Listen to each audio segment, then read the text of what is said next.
Today I'll talk about conformations, strain, and shapes of cycloalkanes and butane.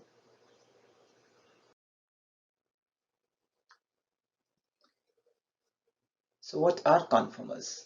Conformers are the same compound, but they rotate about a sigma bond, and hence they can rapidly interconvert at room temperature. There are different kinds of strain observed in conformers. Some of them are bond angle strain, eclipsing strain, also known as torsional strain, gauche strain, and diaxial strain.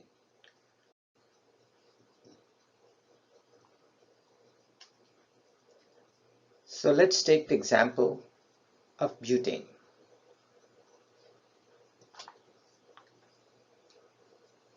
Now this is butane 3D structure.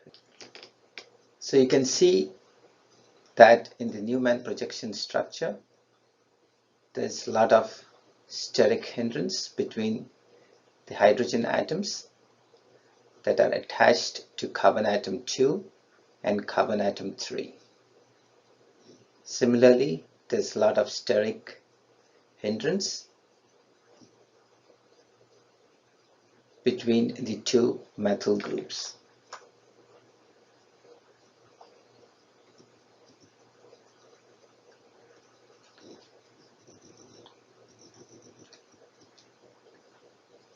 So if you look at this model, and what I'm going to do is I'm going to rotate about the carbon 2 carbon 3 bond, and right now you can see this is the eclipsing conformation. When I rotate it,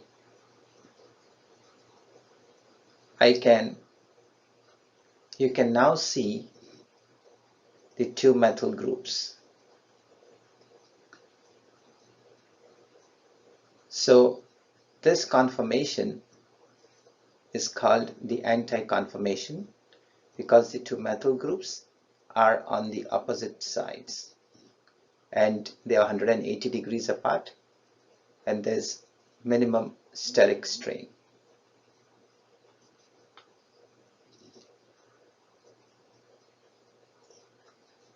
So now if I rotate this molecule by 120 degrees,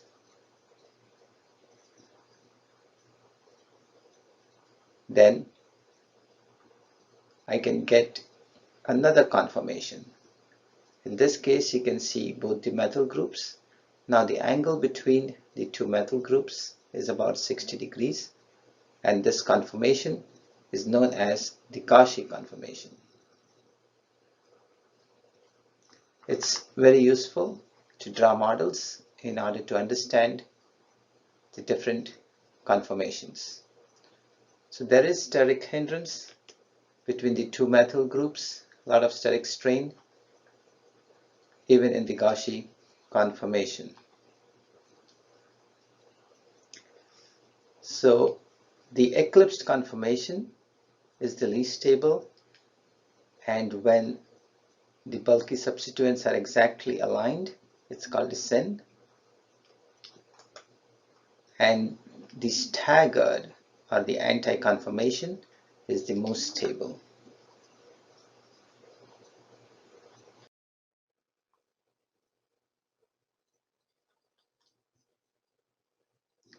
Let's look at conformations of substituted cyclohexane. So let's consider methyl cyclohexane. So this is a hexagon, and the bond angle in a hexagon is 120 degrees. This is different from the typical bond angle of a tetrahedral carbon, which is 109 degrees. And because of this, there's a lot of bond angle strain. And hence, methyl cyclohexane will exist in a chair conformation. What happens in a chair conformation is that the bond angle is 109 degrees, and so there is no bond angle strain. Nonetheless, for the methyl cyclohexane in the chair conformation, there is steric strain between the methyl group and the hydrogen. Let me show you a model.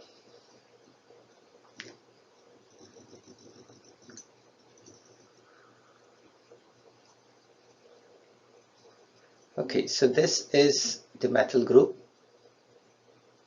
and it's in axial position, and these are the hydrogens also in axial position.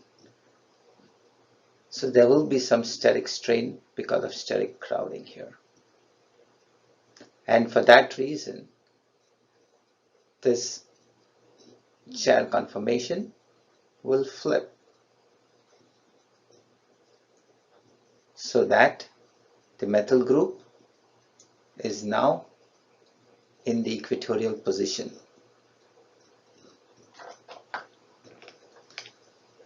And so right here you can see this methyl cyclohexane conformer has the methyl group in equatorial position, and that's the preferred conformer.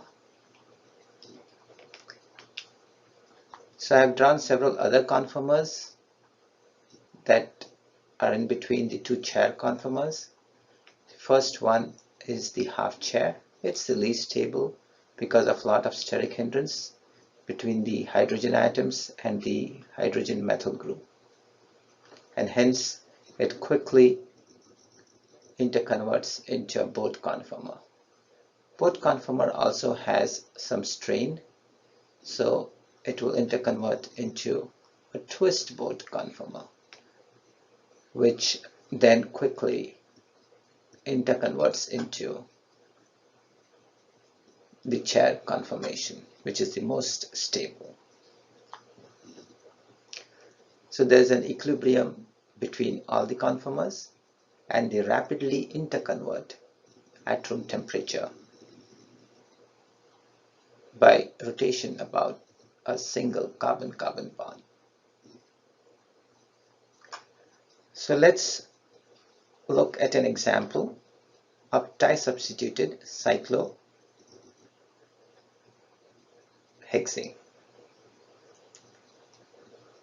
So let me make a model quickly so that you can see it better. So in this model, this is cis 1,2-dimethyl cyclohexane. These are the two methyl groups here, and what you can see here is this is the chair conformation, and one of the methyl groups is in axial position and the other one is in equatorial position. So this is the most stable conformer for this particular molecule. The other conformer will also have one methyl group in the equatorial position and one methyl group in the axial position. So cis will always have one in axial and one in equatorial. So let's see what happens if it's trans.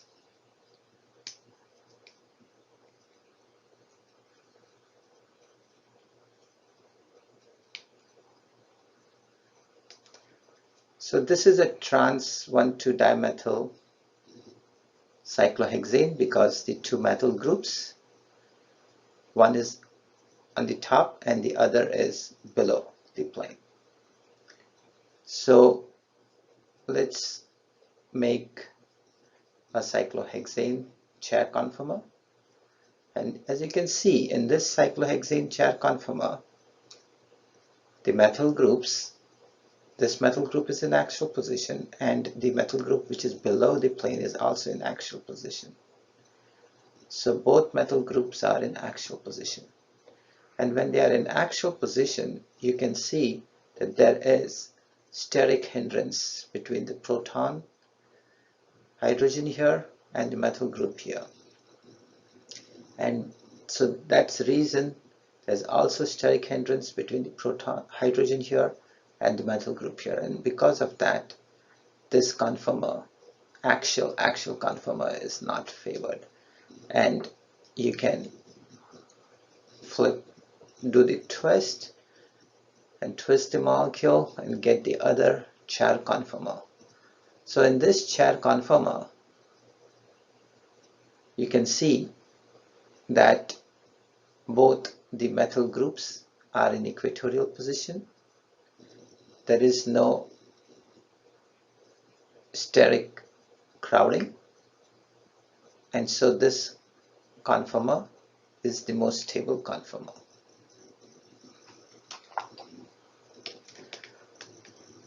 So I have kind of tabulated in this table the most stable conformer. So for cis-1,2, trans-1,3, and cis-1,4, the axial equatorial conformer is the most stable, whereas for trans-1,2, cis-1,3, and trans-1,4, the equatorial conformer is the most stable. So let's look at disubstituted cyclohexane, another example. This is a diol, and both the hydroxy groups, OH groups, are on the same side of the ring, and because of that, the chair form has one OH group in axial position and one OH group in equatorial position, and it can flip from this chair conformer to this one. So you can see the OH group, which is red in color, which was in axial position, is now become equatorial, and vice versa for this.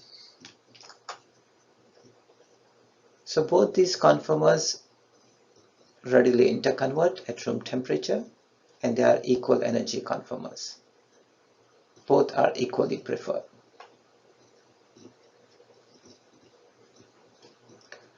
Let's look at the trans compound. So this is a trans molecule where both the OH groups are on the opposite sides of the ring. In this case, both the OH groups will be in equatorial position, and this is the preferred conformation for this compound, because the other chair form will have the OH groups in axial position, which results in diaxial strain. It's called the 1,3 diaxial strain because it's the strain between the substituents attached to carbon atom 1 and carbon atom 3.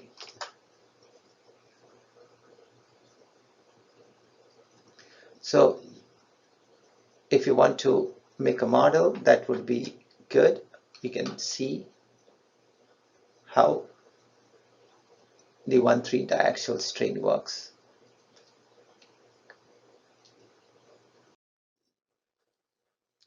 So let's look at the chair conformers of substituted cyclohexane. I just want to make sure that you understand a couple of concepts here. So if you look at this model right here, each of the carbon atom has two hydrogens, or it can have two substituents.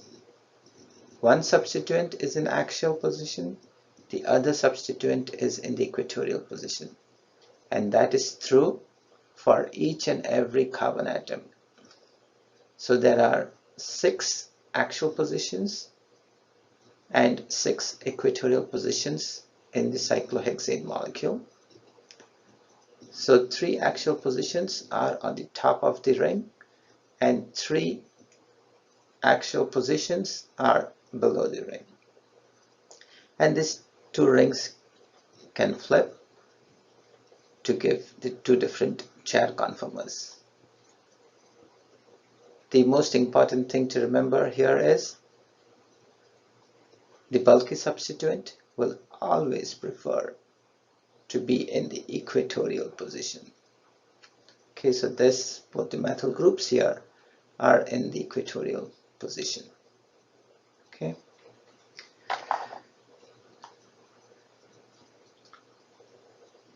And that's because it reduces the diaxial strain between the 2 methyl groups as well as between methyl and hydrogen groups, depending upon where the substituents are. So let's look at the shapes of different cycloalkanes. Let's start with a simple cyclohexalkane, which is cyclopropane. Cyclopropane can be in the form of a triangle, but when it's in the form of a triangle, the bond angle is 60 degrees, which is far away from the sp3 bond angle of 109.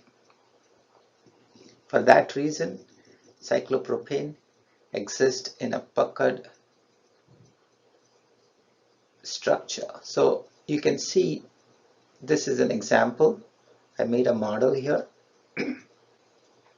This is cyclopropane. You have the 3 carbon atoms which are black, and then you have the hydrogen atoms in white, and the bond angle is 104 degrees. It's about that, and it's still pretty strained, so it's not a really happy molecule. It will keep flipping, and you can make the model and see how it flips and try to see which conformation has the least steric strain.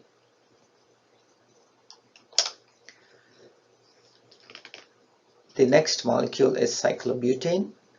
It is also has a lot of strain. It has torsional strain, bond angle strain, and it also exists in a puckered form. It's not like a nice rectangle or a square. So in case of cyclopentane, cyclopentane prefers to be in an envelope form so as to minimize the bond angle strain as well as the torsional strain. Let's look at fused cycloalkanes.